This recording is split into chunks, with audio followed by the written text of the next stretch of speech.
I'd like to take this opportunity to introduce today's presenter, Jen Diamond, Director of Compliance and Chief Privacy Officer at AccuSource. Jennifer graduated from the University of Akron School of Law with a Doctor of Law JD degree and has over 10 years of experience in the background screening industry. She is an experienced compliance professional with knowledge from both the employer and consumer reporting agency side. She has performed various roles in the industry, including interpretation of criminal and civil record summaries, managing quality control, and managing E-Verify program, including audits for a $1 billion facility services company. She has experience in the government clearance and contract review. Jennifer is responsible for AccuSource's compliance department, including federal, state, and local legislation changes and industry accreditation. Additionally, she oversees our quality assurance process. Now I'll turn the presentation over to Jennifer. Jennifer? Thank you, Randy. Good morning, everyone, and welcome to our webinar today, which will focus on recent identifier redaction decisions and how they can and are impacting background screening. As always, we will answer questions at the end of the presentation. Please send any questions you have, and I will address as many of them as possible, or will follow up through email if we run out of time. What's in a name? Well, it's actually more complicated than that when it comes to background screening. In reality, identifiers beyond a name, such as a date of birth, are critical to accurate background screening reports.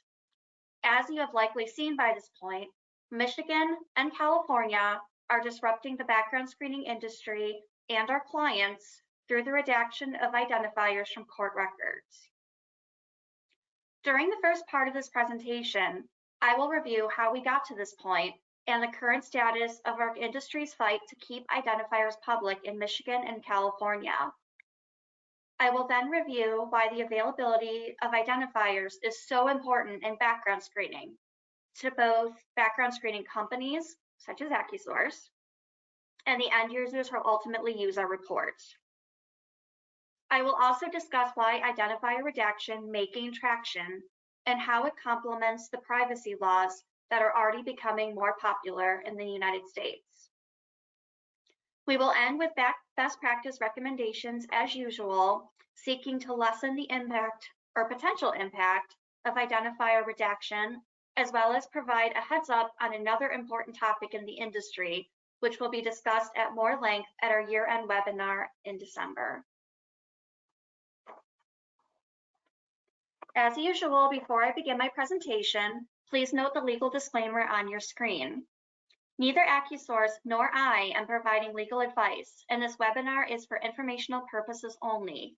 We strongly encourage you to seek the advice of employment law counsel who is knowledgeable in background screening before you make any decisions related to your background screening program.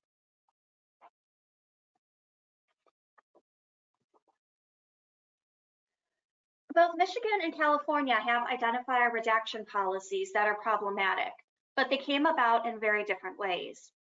We'll first discuss Michigan, whose redaction policy was introduced through rulemaking. In 2019, the Michigan Supreme Court adopted a rule to redact personally identifying information, or PII, with a goal to protect against identity theft. Michigan has now updated 2 of the Michigan court rules, specifically 1.109 and 8.119. These revised rules create a new identifier redaction policy, where the court must remove an individual's date of birth from court records before providing them to the public. In essence, this fully redacts the date of birth from public view. The original effective date for the implementation of these revised rules was July 1st, which we'll discuss in a little bit. So please don't panic if this is the first time that you're hearing about this.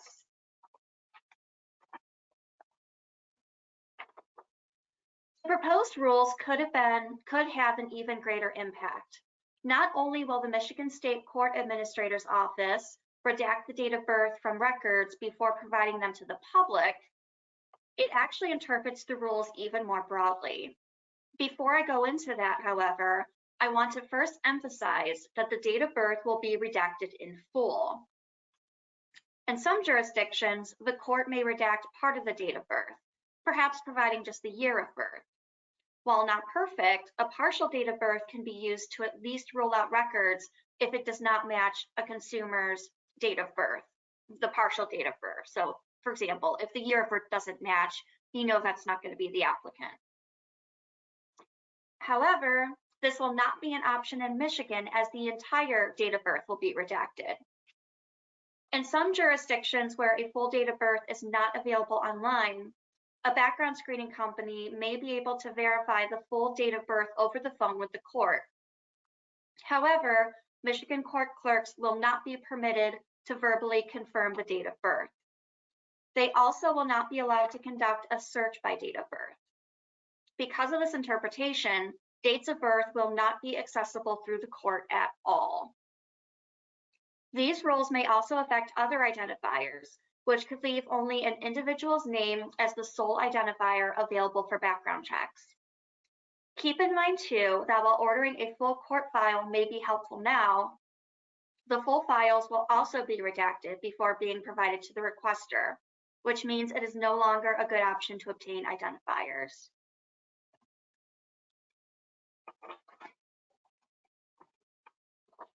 I mentioned earlier that the original implementation date for the Michigan redaction was July 1st. However, if you order Michigan court records, you will not have seen a difference yet. This was due to great efforts by the Professional Background Screening Association, also known as PBSA, which is our industry's trade group. The PBSA had been working with the Michigan SCAO since April of this year to find a potential solution. In mid-June, the SCAO suddenly announced that the identifier redaction rules would be implemented just weeks away on July 1st. The PBSA immediately ramped up its efforts and involved background screening companies and our clients. The PBSA posted on social media and was involved in more traditional news stories regarding the redaction rules. It also provided sample letters and contact information for Michigan officials to make them aware of the pending issues with redaction. AccuSource participated in sending letters to as many Michigan officials as possible. AccuSource also informed our Michigan-based clients about the new rules. In order to get this information out in numerous ways, we also wrote a blog post and provided notice in our screening software.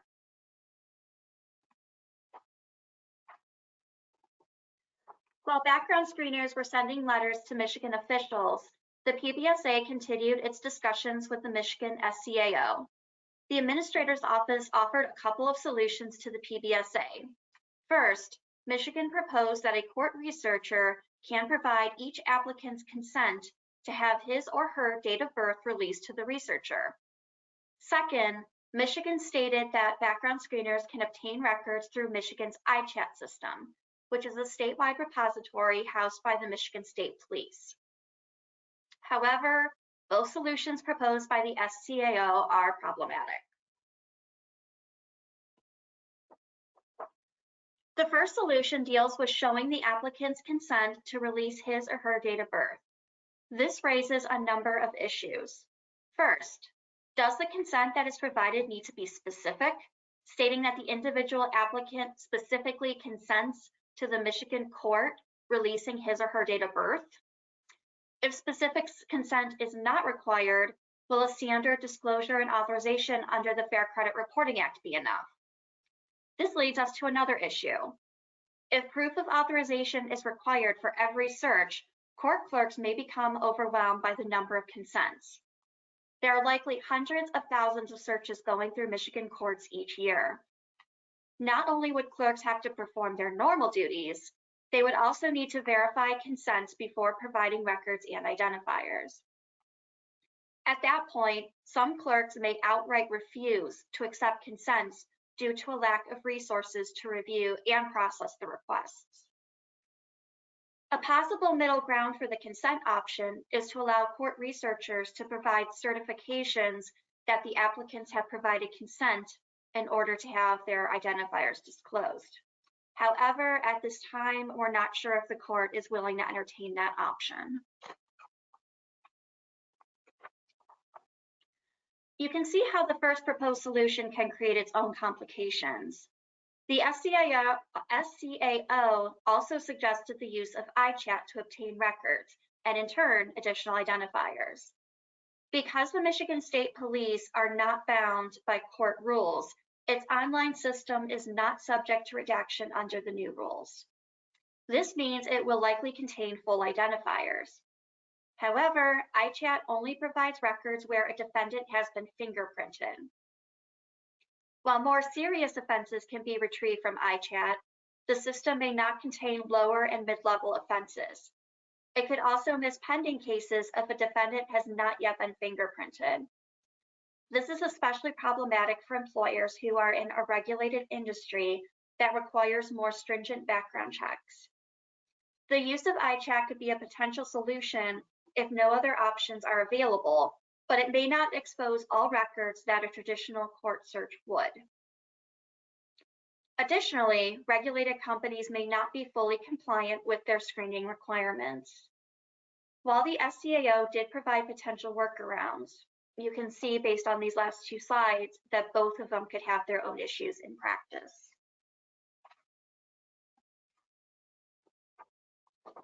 The last couple of weeks of July were a whirlwind, but not a moment too soon. The Michigan Supreme Court issued an order that gave our industry a partial victory. The order delays the implementation of the identifier redaction to January 1st, 2022. While it's not a complete victory, it has given us additional time. The PBSA has continued to work with the Michigan SCAO these past few months. However, January 1st is approaching very quickly. The PBSA recently asked for assistance from Michigan employers. If you are an employer in Michigan and are willing to assist with outreach to the SCAO, please reach out to AccuSource and we can provide your contact information to the PBSA. Please know that any contact information will be provided to a limited number of PBSA staff and will be held confidential.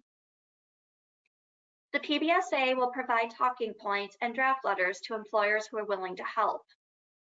The PBSA is also exploring avenues, other possibilities for how to stop this, including legislative strategy and litigation.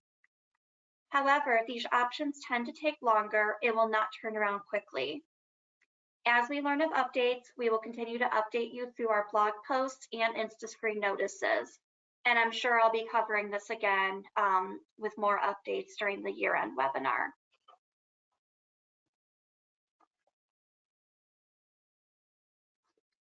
California is causing an even bigger issue for our industry for reasons I will discuss shortly. While the state of Michigan brought about identifier redaction through rulemaking, California's identifier issue arose from litigation based on the interpretation of a court rule. Under All of Us or None v. Hamrick, the Riverside County Superior Court and Hamrick, its executive officer and clerk, were sued by parties representing the rights of formerly incarcerated individuals and convicts. The plaintiffs brought 7 causes of action, but we will focus on just one of the claims today. That cause of action stated that the court and its clerk violated California Rules of Court, Rule 2.507. This rule specifies what information can be included in and what must be excluded from court calendars, indexes, and registers of action. The list of excluded information includes date of birth and driver's license number.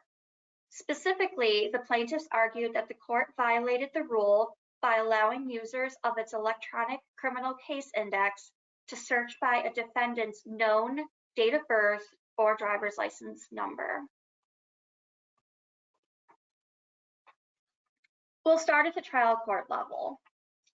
Among various causes of action, the plaintiffs claimed that the Riverside Superior Court and its clerk violated Rule 2.507 by simply providing a search filter that allows users to search by date of birth or driver's license number. In response, the defendant submitted a demurrer, arguing that even if the facts of the complaint were true, there was no legal basis for the claim. The trial court agreed and entered a judgment in favor of the defendants on this cause of action. According to the trial court, allowing the public to search by a known date of birth or driver's license number does not violate the rule because the index does not make identifiers known to the general public. Those who search using the filters must know what the identifiers are in order to search by them, such as when an applicant provides his or her identifiers during the background screening process. The plaintiffs appealed to the California Court of Appeals, 4th Appellate District. They argued that Rule 2.507 requires California courts to exclude dates of birth and driver's license numbers from their electronic court index, and that the defendants violated that rule by allowing the public to search by date of birth or driver's license number.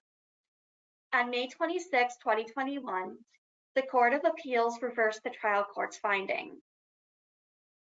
The court held that Rule 2.507 prohibits California courts from allowing searches of its electronic criminal index by date of birth or driver's license number. It also stated that the text of the rule is not limited to the public disclosure of identifiers that is not otherwise known to the person using the index. The court also pointed out that the purpose of the rule is to protect the privacy of those involved in criminal proceedings. Ultimately, according to the appellate court, the ability to search by date of birth or driver's license number, even if it is known to the user and provided with the consent of the applicant, is a violation of Rule 2.507.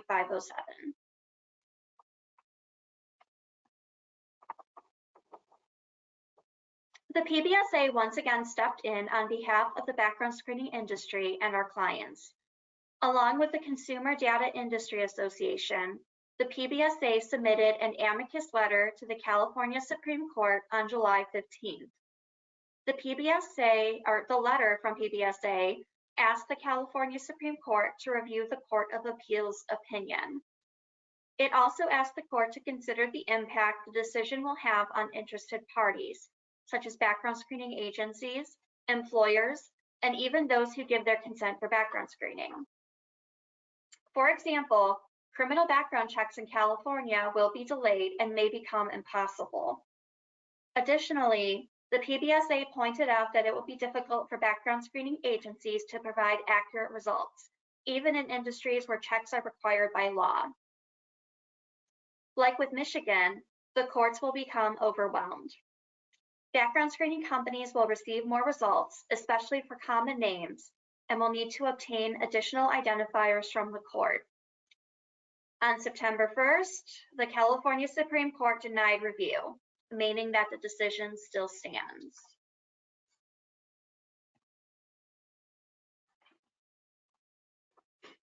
As I just mentioned, again, for emphasis, on September 1st, 2021, the California Supreme Court denied review. Where does this leave us? The PBSA is working on alternative paths to resolve this issue. First, they will work with the California Judicial Council to modify the rules. Second, they will create a legislative campaign to introduce statutory changes to require the council to modify its rule. The PBSA has warned its members that these paths will not be quick. While the PBSA works on these other options, how does this impact background screening today? First, be aware that AccuSource may experience processing delays. Where we cannot rule out cases or obtain identifiers using online case searches, we will need to verify identifiers at the court. That process may have its own delays, as courts may be facing reduced staff, limited hours, and COVID-19 protocols. Additionally, some counties could pause background screening altogether as they address this new rule interpretation internally. Courts throughout the state will likely redact dates of birth and driver's license numbers from public access terminals and online court searches. Some clerks, such as those in Los Angeles County, may stop verifying dates of birth altogether, even in person. The ability to search by date of birth or driver's license number online will also be impacted.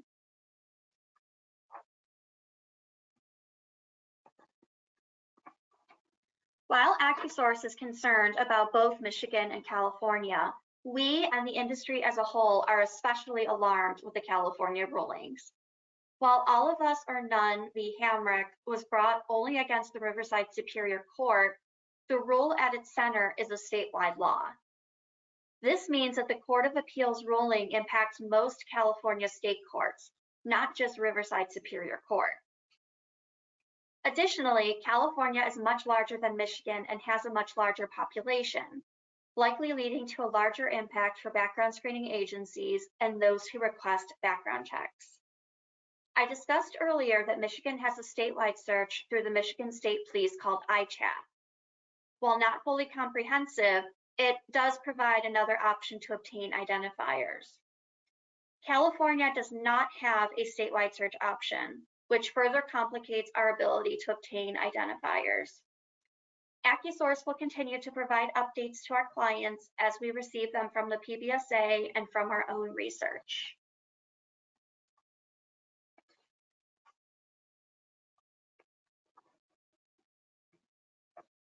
I touched upon the importance of identifiers in the background screening process earlier in this webinar, but now want to turn our attention to why this topic is so important.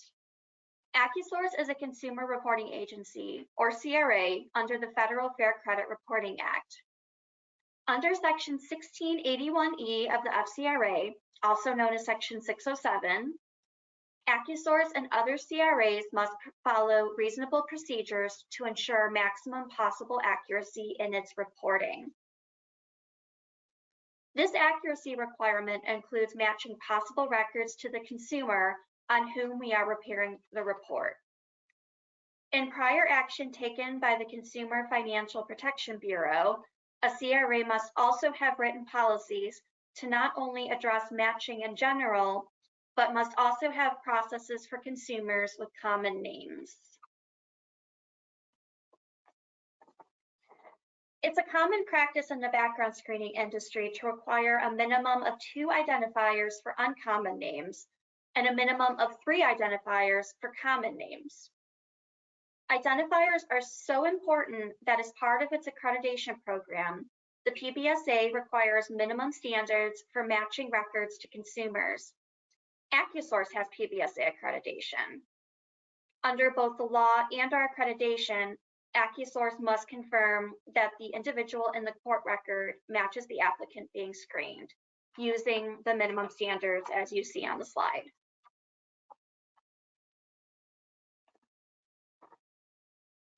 Generally, an individual's full date of birth is one of those 2 identifiers used by AccuSource in matching records to applicants with uncommon names. It becomes even more important for common names where 3 identifiers are needed. If AccuSource cannot match at least 2 identifiers, we cannot legally report the record to you, our client, due to insufficient identifiers. Again, this becomes even more complicated for common names. If AccuSource struggles to obtain 2 identifiers for uncommon names, it will be even more difficult to obtain the 3 identifiers needed for common names. Because of the FCRA's accuracy requirements, you can see why reporting a record based on only name match is problematic.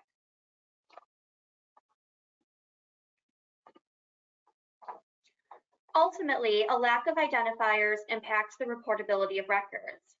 AccuSource typically reviews other identifiers to see what we can use to match the record with the applicant. Social Security number is one possibility, but it tends to be redacted or at least not available to the public. Driver's license numbers are a unique identifier, but they face the same redaction issues as dates of birth. Using an address as an identifier could work, but it's not perfect. A name and address could match up to an applicant, but it's possible there could be a junior-senior issue. What does that mean if you're not familiar with the term? For example, a father and son who share the exact same name could live at the same address, calling into question whether a record belongs to the father or to the son.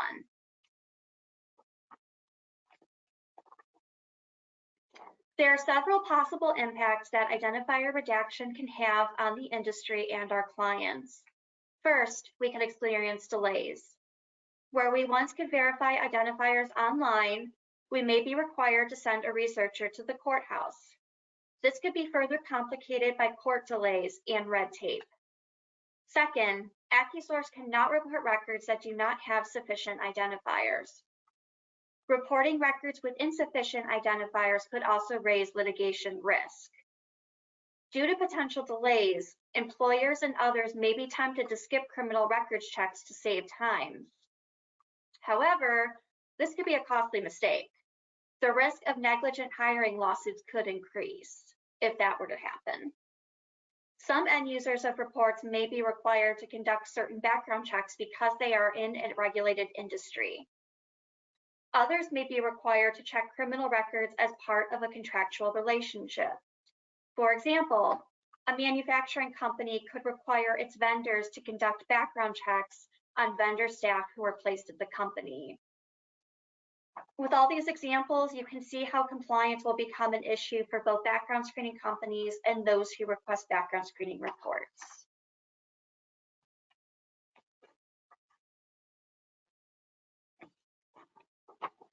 While the updated rules will impact our clients located in California and Michigan at the most, they could truly impact any of our clients. With remote work booming due to the pandemic, a company may not be limited to hiring those located in their local jurisdictions. For example, an Ohio company could hire a remote worker who lives in California or Michigan. While that company may not deal with identifier redaction on a frequent basis, it is important to be aware of it in the event a new hire sits in one of those states. Keep in mind that privacy has been a rationale for identifier redaction. California is one of 3 states within the US that has enacted a privacy law. Although the California court rule was in place for years, the recent decision to limit the availability of identifiers is not surprising due to the state's focus on privacy. However, while focus on individual privacy is important, it's misguided when it comes to background screening. Under the FCRA, a consumer must provide his or her authorization to conduct a background check. In reality, the individual voluntarily provides his or her identifiers to the employer and in turn the background screening agency. The reason I bring up privacy is this. If this redaction trend continues, it may be more likely to occur in locations with privacy laws, currently California, Virginia, and Colorado. As privacy laws spread across the country, identifier redaction may also spread to further protect privacy.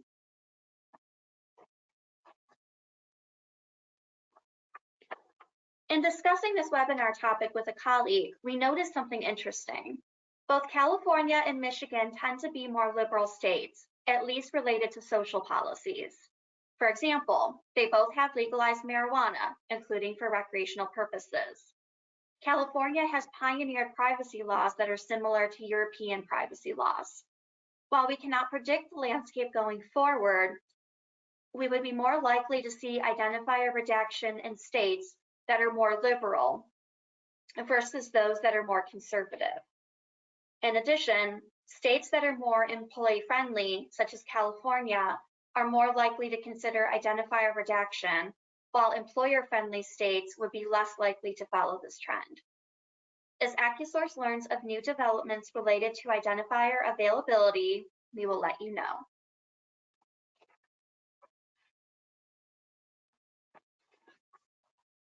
We would like to provide you with some best practice recommendations related to our topic today. As mentioned earlier, please be aware that AccuSource may experience delays in processing background checks. If you have an applicant who lives in California or Michigan, be aware that delays could be possible. Notify your company's leadership and human resources to allow them to review current hiring practices and plan for delays and other issues caused by redaction. Watch for litigation and rulemaking that could affect identifiers in other jurisdictions. AccuSource posts regular blogs, and we also host webinars. As we learn of new jurisdictions that are turning to redaction, we will update you. Also be aware of new privacy laws.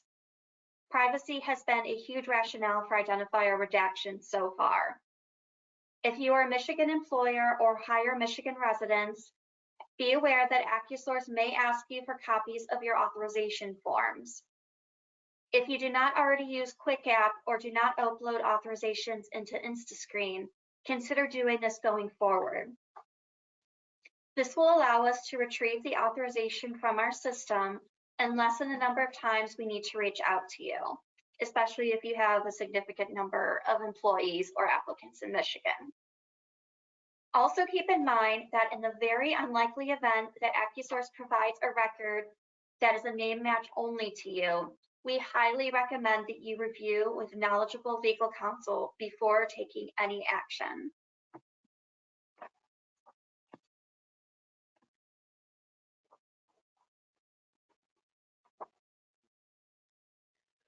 So while this webinar was focused on identifier redaction, we also want to provide a heads up on a very important topic that will be discussed in more detail in our year-end webinar. Employers who hire employees in New York City or its boroughs should be familiar with the New York City Fair Chance Act.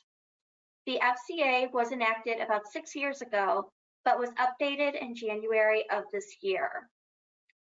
The New York City Commission on Human Rights issued guidance on July 15th, just 2 weeks before its effective date.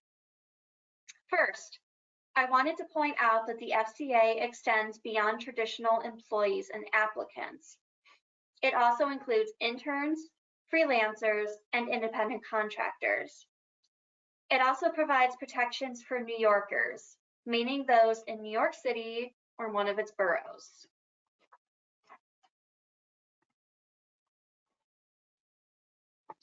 Conditional offers are now defined in a very specific way under the FCA. A conditional offer can only be revoked based on criminal background check results, medical exam results, or other information the employer could not have reasonably known before the conditional offer was made. For that last possibility, the employer must show that it would not have made the offer regardless of the criminal background check results. The Commission also included motor vehicle record results, or MVR results, as part of the criminal background check. This very specific definition means that a conditional offer cannot be revoked for any other reason. If an employer wants to deny employment for another reason, such as an employment verification result, it must do so before it makes a conditional offer. And again, conditional offer must be made before running the criminal search, medical exam, or MVR. To further complicate screening, employers cannot ask about or consider criminal history information until after it has assessed all other job qualifications and made a conditional offer. This creates a two-part background screening process, also known as bifurcated screening. This requirement prevents an employer from making a conditional job offer and then assessing all qualifications and other background screening items at the same time. The Commission also includes requirements for disclosure under the FCRA. An employer is prohibited from including words such as criminal or background check in the initial non-criminal screening disclosure. This may force an employer to provide two separate disclosures, one for initial non-criminal screening and one for post-conditional offer screening.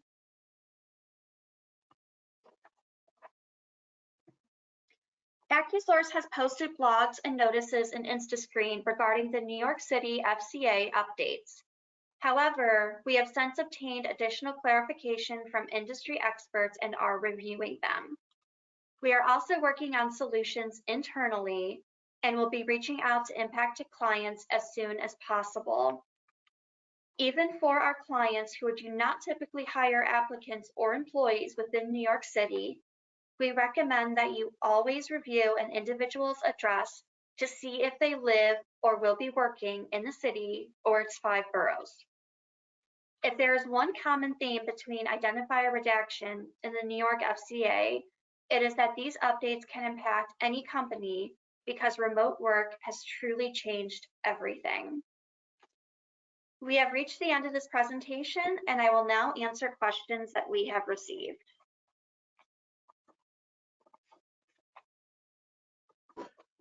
Thank you, Jennifer. Now we'll dedicate the remainder of the webinar to addressing attendee questions. If you have not had a chance to ask a question via our chat box, please feel free to do so now. Thanks, Randy. The first question that we have, Jennifer, is how do you determine which names are common names?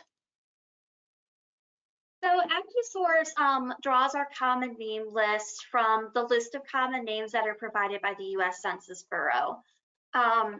For example, when they're going through and taking the census of everyone, I think we just did one within the past couple of years, if I remember correctly, they compile a list of the most common names.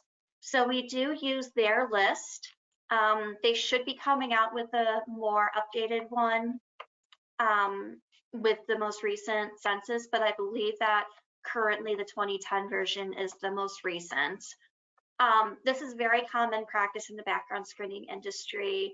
A lot of CRAs that I've talked to, they use the same sort of list for their common names list as well. So to kind of talk about it a little bit more, anytime we have a record with one of those names, we look for a third identifier. If we have any records that are questionable, they're reviewed by legal, and ultimately executive leadership would weigh in if it's a really sticky case. The next question that we have is, can you please clarify? Are you saying that our initial background check disclosures form cannot say background check, or was that only for New York and its surrounding areas? Are you saying we always need 2 disclosures, one for each part? Okay, so the 2 disclosure requirement is only for New York City and its 5 boroughs, only the jurisdictions that are specifically covered by the New York City Fair Chance Act. Otherwise, if you have applicants who are outside of those areas, New York City and its boroughs, you can just use 1 standard disclosure. That being said, AccuSource is working on updated samples for New York City, one that will not mention criminal background check or background check in the disclosure for the non-criminal screening, and then one to cover post-conditional offer criminal screening and medical exams. So the interesting thing is when you read through the guidance that the Commission for New York City put out, they specifically said they don't want anything, even the simple word background check. They said that can hearken to criminal records checks. So they're the ones who are saying that it can't be, but it's only for New York City applicants and those in the 5 boroughs. Another one around the New York, they're confused about the wording, you cannot use criminal and background checks. Where and when are you not allowed to use these words? Okay, so I just touched on it, but I'll be a little bit more specific. So New York City is ultimately going to require a 2-part background check. The way that AccuSource is envisioning it to work best for our clients and with the system is there will be an initial background check. You'll order 1 background check first. In that initial one, the disclosure will be a very basic disclosure under the FCRA. It will not say criminal records. It will not say background check. It'll basically just say, we're disclosing that you may be subject to a consumer report under the FCRA. Not that exact wording, of course, but just off the top of my head as an example. Then, once all the other screening is completed, so any verifications you may have, reference checks, Drug testing, that's considered part of the preconditional offer check. Once all that comes back, the client will then be able to go in and order the second background check, which will be strictly the criminal, any medical exam, and any MVR if the client runs MVR. In that case, the applicant will have a disclosure that does include criminal and background check or similar wording. So it's going to be a very defined point in time when you can and can't use it. But like I said, we are working on this internally with a working group, and we will reach out soon with details. Can you explain the difference between types of identifiers and why some work better than others? Absolutely. So certain identifiers are unique to a person. Social security numbers, driver's license numbers, and passports. Those are typically identifiers that belong to just one person, typically. Other identifiers can be shared with other individuals. For example, many people can share the same name, especially if they have a common name. There are many people who are born on the same exact date, including the year. Addresses can also be an issue since multiple people can share an address, including at the same time, so they can overlap. Unique identifiers are great in background screening because they belong to one person. So let me give an example. My name is Jennifer Damon. Likely not a super common name, but it is possible someone else has that name. If my name were Jennifer Smith, it would be much more likely that someone shares my name because Smith is a common last name. Date of birth works the same way. Many people can be born on the exact same day. I am sure that there's a bunch of people who were born on my birth date in 1984, for example. My social security number and driver's license are unique to just me, and if AccuSource were running a background check on me today, those would be great identifiers to have. Not that I have a common name, but in the event I did. I said earlier that addresses can also be an issue due to the so-called junior-senior issue. Take a father and son who both live at the same address and who have the same name, a junior-senior name. If we do not have a date of birth or other more unique identifier, we may not be able to determine if a record with just name and address belongs to father or son.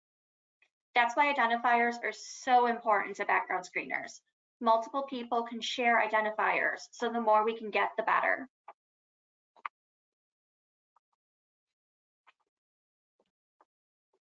The next question that we have is, what will be the process of the agency being notified about a delay in a report due to where they live? Should we automatically assume a delay if they're from Michigan, California, or New York? I wouldn't automatically assume that there's going to be a delay, and I don't want to speak for our operations team who has their specific process in place. So Danielle, if you could forward that question to me, I'll work with operations to get the best answer for the person who asked that question. Absolutely. The next question that we got is, does the Fair Chance Act apply to anyone that lives and works in New York City or has lived and or worked in New York? It's only for those people who are currently there. Think about it this way. Someone had explained this to me a few years ago, and it really resonated with me and made things make a lot of sense. So think about it this way. If someone currently lives in New York City, they are protected by New York City's laws because they physically live there. But if they move to Ohio, it doesn't make sense that they would still be protected by New York City's laws because they're no longer there. And how could New York City's laws apply to them if they're no longer living within that city? That was kind of a really good way to look at it.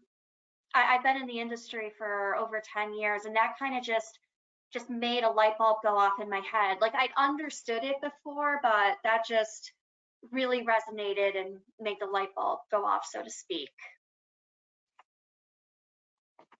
So we're almost at the end of our time, so this will be the last final live question that we have. Again, attendees, if you entered a question into the chat box and we hadn't had an opportunity to address it live, our team will follow up with you directly post-webinar to provide an answer.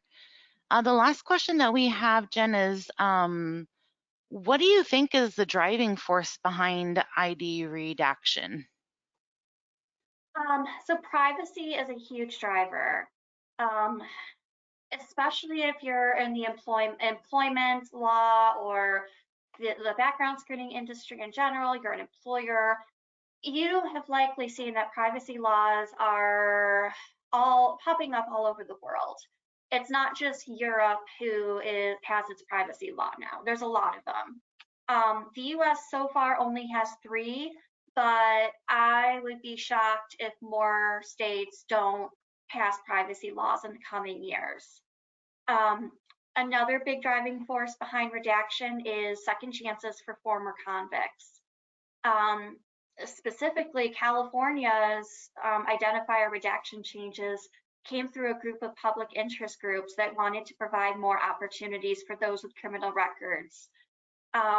Fair chance laws, salary history bans, all these things just try to give people a more even playing field when they're applying for jobs. So it's not surprising that this happens. It's just going to be an issue, and hopefully in the coming months we'll have some really good updates as we work with the PBSA and our industry.